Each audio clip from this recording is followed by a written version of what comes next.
Et salut tout le monde, j'espère que vous allez bien. Nous nous retrouvons aujourd'hui pour l'étape 2 de la Vuelta 2023. Départ à Mataró, arrivée à Barcelone. Deux cols aujourd'hui, enfin deux cols, oui on va appeler ça des cols. Donc le col de San Bartomeu, de 3ème catégorie, et le col d'Estenales de 2ème catégorie. Pas beaucoup de points distribués, mais de toute façon sur la Vuelta, souvent, il n'y a pas beaucoup de points au sommet qui sont distribués. Au niveau des sprints intermédiaires, il y en aura deux. Le Sabadell et à Costa Blanca pour une arrivée à Barcelone. Donc arrivée plutôt pour puncher, donc vous allez voir qu'ici il y a quelques petites bosses mais qui sont très intéressantes. On va voir ça en course. Bonjour à tous et bienvenue à Mataró pour le départ de cette deuxième étape de la Vuelta qui nous fera revenir à Barcelone après une boucle dans les terres de 181 km. Dans la première partie, les coureurs franchiront deux petits cols répertoriés en 3e et 2e catégorie et qui attribueront le premier maillot blanc à poids bleu de meilleur grimpeur. Mais dans l'ensemble, le parcours sera plutôt roulant. Le final promet même d'être explosif avec une arrivée jugée dans la côte de Montjuïc, bien connu des coureurs catalogués punchers qui feront de cette deuxième étape leur objectif. Bien, merci Patrick. Du coup, on se retrouve en course. On voit déjà les premiers échappés. Alors du coup, est-ce qu'on va partir en échappée, nous de notre côté? Qu'est-ce qu'on en a? L'Ennar Kamna. Ah, ça pourrait être une belle étape pour lui. On a un pur puncher dans le tas, je crois pas. Hein. Je crois pas. Kamna qui... Ouais, on peut essayer. On peut toujours essayer de mettre Kamna. Comme je vous ai déjà dit, les baroudeurs ont beaucoup plus de chances d'arriver au bout depuis les dernières mises à jour. Hein, notamment, entre autres, depuis la sortie de PCM 2023. Je parle de la mise à jour parce que c'est également le cas sur PCM 2022. Hein, le comportement entre le peloton et les échappés a été modifié. Et on retrouve donc maintenant sur les deux jeux plus ou moins le même comportement. Alors... Comme je vous disais, un final destiné pour les punchers, vous avez vu un peu, il y a des côtes pas très longues, mais avec une pente assez sévère quand même. Certains directeurs sportifs ne devaient pas apprécier l'échappée du jour au vu de la montée en rythme du peloton. Donc ça peut être très intéressant. Ok, on est avec Fagundes, on est avec le peloton, d'accord. Alors, est-ce qu'ils n'ont pas voulu me laisser partir ou est-ce que juste nous étions trop nombreux? Je ne pense pas que l'on soit dangereux avec l'Ennar Kamna. Ça devrait être bon là. On va essayer de partir comme ça, si jamais on est repris, on abandonne l'échappée pour aujourd'hui. C'est que la deuxième étape. Alors grosse mise à jour majeure qu'il y a eu depuis un petit peu avant, ou un petit peu après d'ailleurs, je ne sais plus trop, enfin bref, dans la période du Tour de France, donc en juillet. Il y a eu une grosse mise à jour, notamment en ce qui concerne la gestion de l'endurance et de la récupération des coureurs. Et je crois qu'on va se faire reprendre. Donc ce qui chamboule totalement notre façon de jouer. Puisque en effet, au début de la course, la barre d'endurance, donc on parle bien de la barre verte. Attendez, c'est Patrick qui parle. La barre verte au début descend quasiment pas. Et au bout d'un certain nombre de kilomètres, alors je sais plus combien... l'endurance commence à baisser plus vite qu'avant. Donc au début ça descend moins vite qu'avant et après ça descend plus vite qu'avant. D'accord? Donc sur les étapes longues maintenant ça fait une réelle différence. Quel est l'impact si la barre est vide ou presque vide? Et bien tout simplement les coureurs vont avoir leur barre jaune et du coup rouge hein, également qui va diminuer plus rapidement et si jamais vous êtes en descente ou que vous roulez quasiment plus, ça va remonter beaucoup plus doucement. D'accord? La grosse différence elle se fait là. Et ensuite sur la récupération. Si vous faites une étape où votre coureur il a plus de barre jaune, plus de barre rouge et la barre verte qui a été quasiment vide, voire vide, le pourcentage de forme de votre coureur va diminuer beaucoup plus fortement. Donc maintenant, il est très important, parce qu'avant on pouvait se permettre de pouvoir gérer l'écart avec le peloton, avec notre équipe, gérer l'écart avec les échappés quasiment à toutes les étapes sans avoir réellement de gros contre-coups. Que bah là, désormais, si jamais vous voulez gérer toutes les étapes, alors soit vous avez la meilleure équipe du monde, mais quand bien même, à la fin, ils seront tous complètement cuits avec une endurance, avec une forme qui sera vraiment très basse. Donc maintenant, l'impact est beaucoup plus important. Donc ce qui fait qu'au début, peut-être que vous êtes très fort, mais sur les étapes de montagne en 3e semaine, bah il n'y aura plus beaucoup d'équipiers. C'est le risque. C'est le risque et c'est pas un risque qu'on a forcément envie de prendre.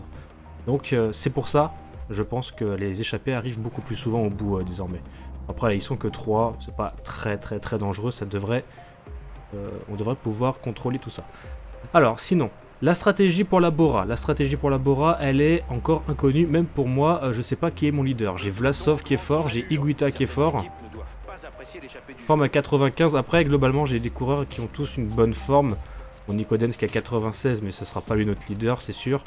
Burman il est à 82 et Kor qui est à 80. Mais globalement ils sont tous à 89, 95, 91, 90 et 95 ici. Donc on a franchement pas mal de chance sur la forme de nos coureurs, c'est rarement le cas. Mais là on s'en sort bien. Par défaut c'est Vlasov notre leader.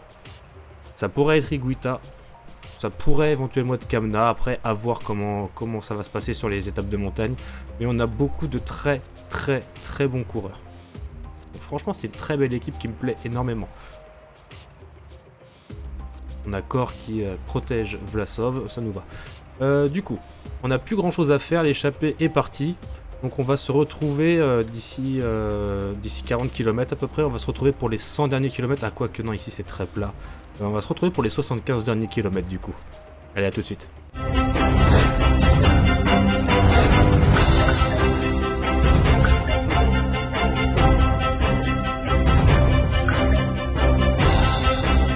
Bien, nous nous retrouvons donc pour les 75 derniers kilomètres. La Alpecin Deceuninck qui est en train de rouler pour leur sprinter visiblement. Donc on voit que l'écart ici est quand même vachement grand, mais il a quand même pas mal diminué parce qu'ils étaient montés à plus de 7 minutes à un moment. Donc là c'est en train de rouler très fort. Castroviero qui roule pour la Ineos. Mais pour la Ineos, mais c'est qui leur sprinter? Il me semble que leur sprinter c'est Filippo Ganna. Alors ça peut sembler surprenant. Mais en sprint, il se débrouille plutôt bien. Vous voyez, 76 de sprint, c'est pas nul, c'est pas nul du tout. Par contre, accélération 72, bon, ça va lui porter préjudice dans les sprints massifs, c'est sûr. Mais pourquoi pas? Pourquoi pas? Mais en tout cas, on a les équipes de sprinters, ou en tout cas de punchers qui sont en train de rouler, c'est pas mal. Mais du côté de la Alpecin, je vois pas trop pour qui ça roule. Alpecin, c'est là, Groves, Bayer, Gaze. Ils ont pas une équipe dinguissime. Ils ont Osborne. Ils ont Osborne qui est pas trop mal. Il est pas excellent, mais il est pas trop mal. Bon, difficile de savoir pour qui ils sont en train de rouler, l'Alpecin, mais en tout cas, ils roulent. La Jumbo-Visma, on va les voir souvent à l'avant au niveau de la montagne.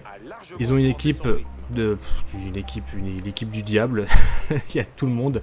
Vingegaard, regardez les notes un peu en montagne, vallon, etc. Gesink, Kelderman, Kuss, Roglic, Tratnik, Attila Valter et Dylan Van Baarle. C'est énorme, ça va faire mal, ça va faire très mal. Mais on n'a pas peur, on a franchement une belle équipe. Donc on n'a pas peur, nous aussi on est fort. Faut juste maintenant qu'on le prouve. Mais déjà on l'a prouvé plus ou moins sur le chrono. D'ailleurs le chrono, je fais une petite parenthèse, vous avez vu que la team DSM a remporté un chrono par équipe. C'est un événement quand même, c'est un événement inattendu, c'était complètement dingue. J'ai pu regarder ce chrono qui a fini littéralement dans la nuit.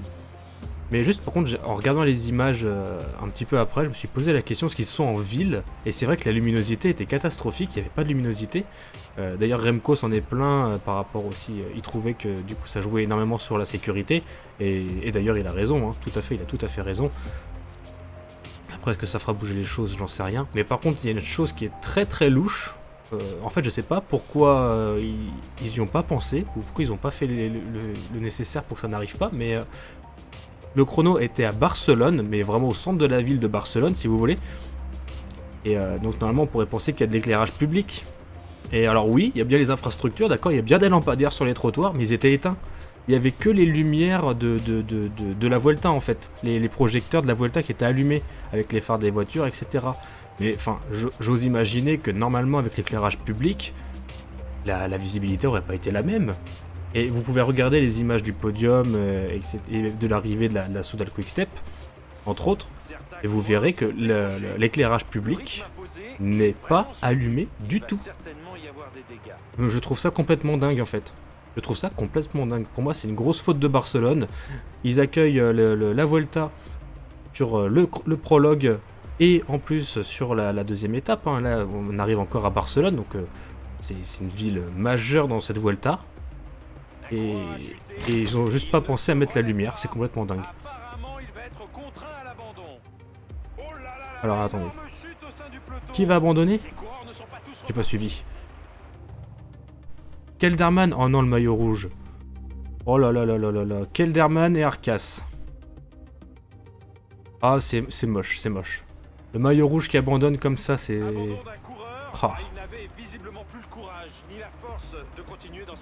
Ah, c'est terrible. Oula, en tout cas, ici, on voit que ça accélère très très fort. Ça, c'est pour le sprint, hein, bien évidemment. Ah, donc c'est Caden Groves. Ah ouais, 78 en sprint, ouais, ok.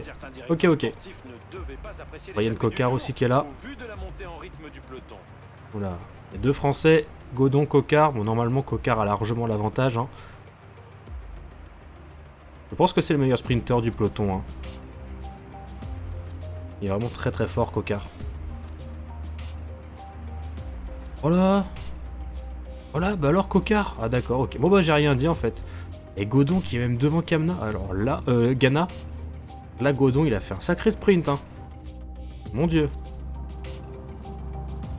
Bon bah alors là, j'aurais pas misé sur lui, hein, très clairement.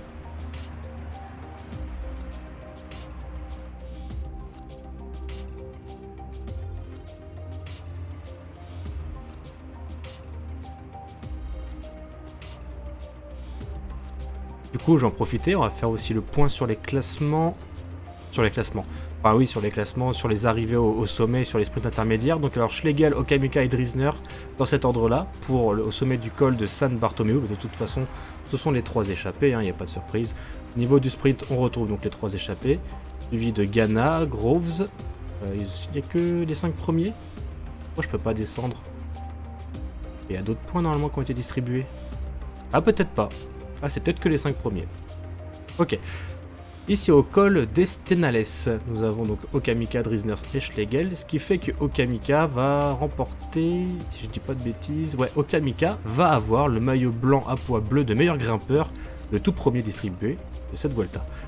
Et donc à Costa Blanca, il y a donc Drisner, Okamika et Schlegel, Godon et Ghana. Donc le maillot vert, ce sera Drisner. Ça fait 20 points et 20 points. Non, je dis une bêtise. Ah bah non, si, là il n'y a que 30 points. Hein. Il n'y a que 30 points, donc déjà Costa Blanca...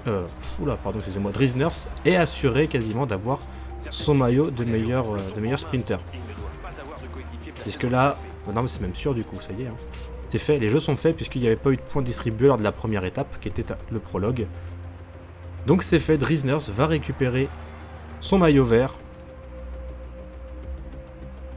Ah non, on va devoir se préparer quand même pour jouer un peu avec le punch. Donc on sait que Vlasov c'est notre leader, on va dire leader numéro 1. Vous avez vu que j'ai commencé à faire un petit train là. On va essayer de le mettre en place de manière plus précise. Bon en fait dès maintenant on va commencer. Sur le plat ils sont comment? On a Nicoden sur le plat, on va déjà le faire remonter gentiment. D'accord. Et Kamna qui est vraiment très fort dans tous les domaines. Hein.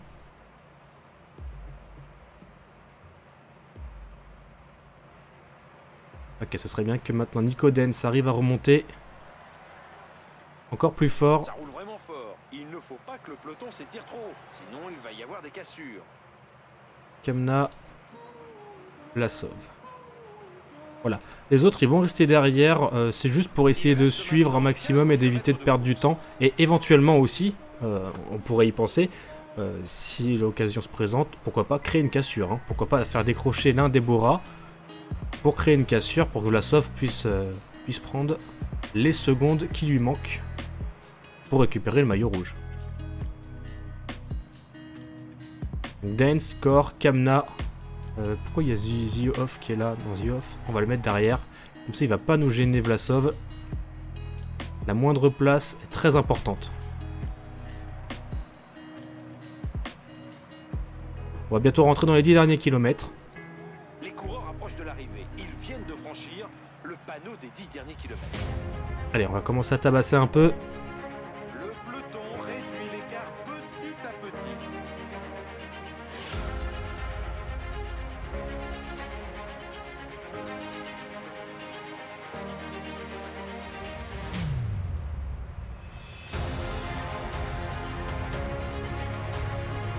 Allez, on y va. On n'attaque pas encore, mais on veut faire vraiment un gros tempo. On veut faire mal. Faire déjà une première sélection parmi les coureurs qui seraient moins bien préparés.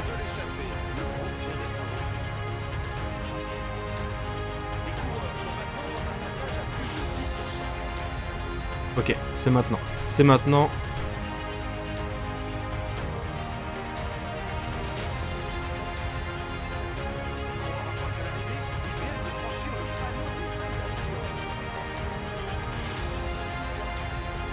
Ok, on y va comme ça. Ici. Il se relève, ici, il se relève. Ça nous fait notre sélection naturelle, j'ai envie de dire. Hop, on va mettre 70. On veut vraiment essayer de créer cette cassure. Ici, les 4, ils peuvent partir. Ça nous va comme ça. Hein.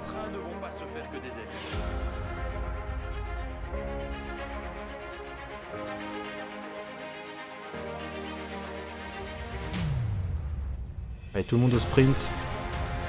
Ça fait un peu loin, mais c'est à l'arraché.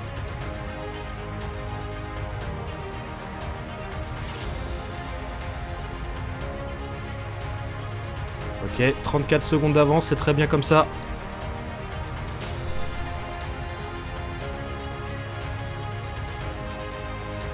Ah, même plus, hein. Ah, on va faire même les 45 minutes à peu près. Vlasov, ah non, c'est Kamna en premier. Bon, il l'a mérité, Kamna. Eh ben voilà.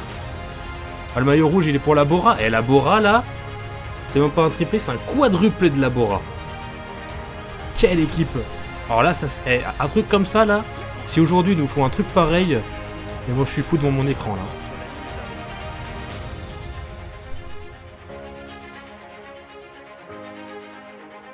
Et on se débrouille comme des dieux. Là, la Bora, franchement, elle me fait plaisir.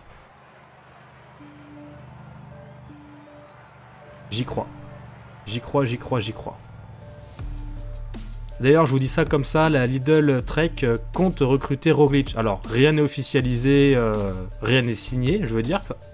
Mais en tout cas, la demande est officielle. Et elle est sérieuse. Hein.